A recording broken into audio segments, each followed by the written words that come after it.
কিছু না থাকলে কিভাবে বেগুন দিয়ে ডিম ভাজা দিয়ে রান্না করতে হয় সেটা দেখাবো। একটা কড়া নিয়ে গরম করে নিয়েছি, ওর মধ্যে একটু তেল দিয়ে দিলাম অল্প মতন।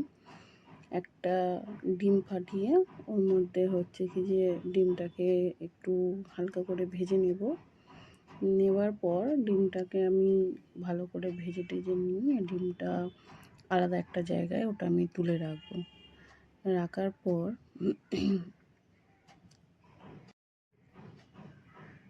ডিমটাকে একটু ভালোভাবে ভাজা হোক। তেল গরম করে একটু পেঁয়াজটা দিয়ে দেবো। পেঁয়াজটা দেওয়ার পর পেঁয়াজটাকে লাল লাল করে একটু ভেজে নেব।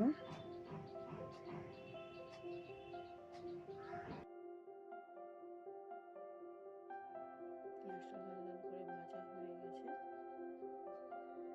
এবার এর মধ্যে আমি আলু দিয়ে দেবো। একটু ছোটো ছোটো লম্বা লম্বা করে কেটে রাখা আলু থাকবে, আলুগুলো এর মধ্যে দিয়ে দেবো।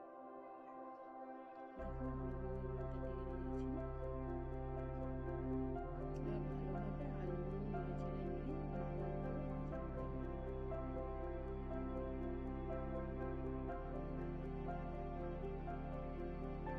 আলুগুলো লাল লাল করে ভেজে নিয়েছি। এরপরে এটাতে আমি একটু টমেটো দিয়ে দিলাম, যাতে একটু টক টক ভাব হয় আর কালারটাও খুব সুন্দর আসে টমেটো দিয়ে দিলে তরকারিতে। টমেটো দিয়ে দেখুন লাল লাল করে ভাজা হয়েছে। মশলা দেবো নুন, হলুদ, লঙ্কা, গরম মশলা আর সামান্য একটু গুঁড়ো জিরে দিয়ে আমি সব এটার মধ্যে দিয়ে দেবো। দেওয়ার পরে ভালো করে এটা নাড়াচাড়া করে নিয়ে একদম ভালো করে কষিয়ে নিতে হবে, যাতে কাঁচা মশলার গন্ধগুলো না থাকে এর মধ্যে, কারণ কাঁচা মশলা একটা স্মেল ছাড়ে। তো ওটা ভালোভাবে ভেজে নিয়ে আদা রসুন দিয়ে দিলাম এর মধ্যে, আদা রসুন বাটা। তো আদা রসুনটাও ভালো করে এর সাথে তেলের সাথে ভেজে নিতে হবে। ভালো করে ভেজে নিলাম, নিয়ে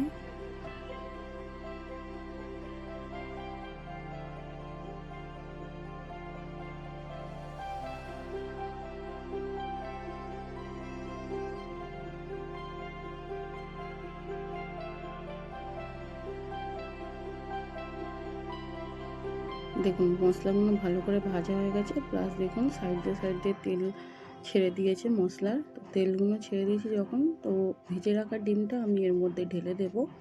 ঢেলে দেওয়ার পর ভালো করে আবারও একটু নাড়াচাড়া করে নেব। ভালো করে নাড়াচাড়া করে নেওয়ার পরে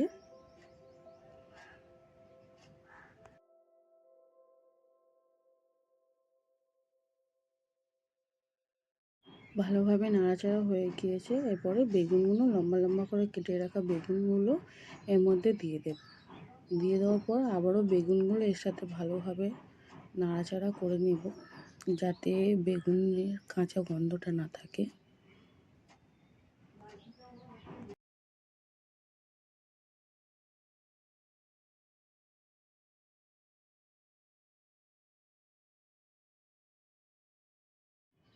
বেগুনগুলো ভালো করে নাড়াচাড়া হয়ে গিয়েছে, দেখুন আপনারা দেখতেই পাচ্ছেন ভালোভাবে বেগুনগুলো এর সাথে একদম মশলার সাথে মিশে গিয়েছে।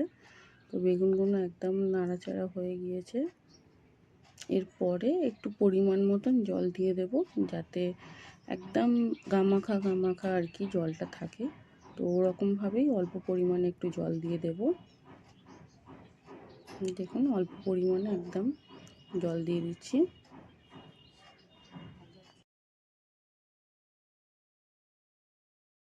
আমার জল দিয়ে দেওয়া কমপ্লিট হয়ে গেছে। একটু ফুটে আসার পর হাই ফ্লেম করে দেব গ্যাসে, তারপর ঢাকনা চাপা দিয়ে আমি রেখে দেবো।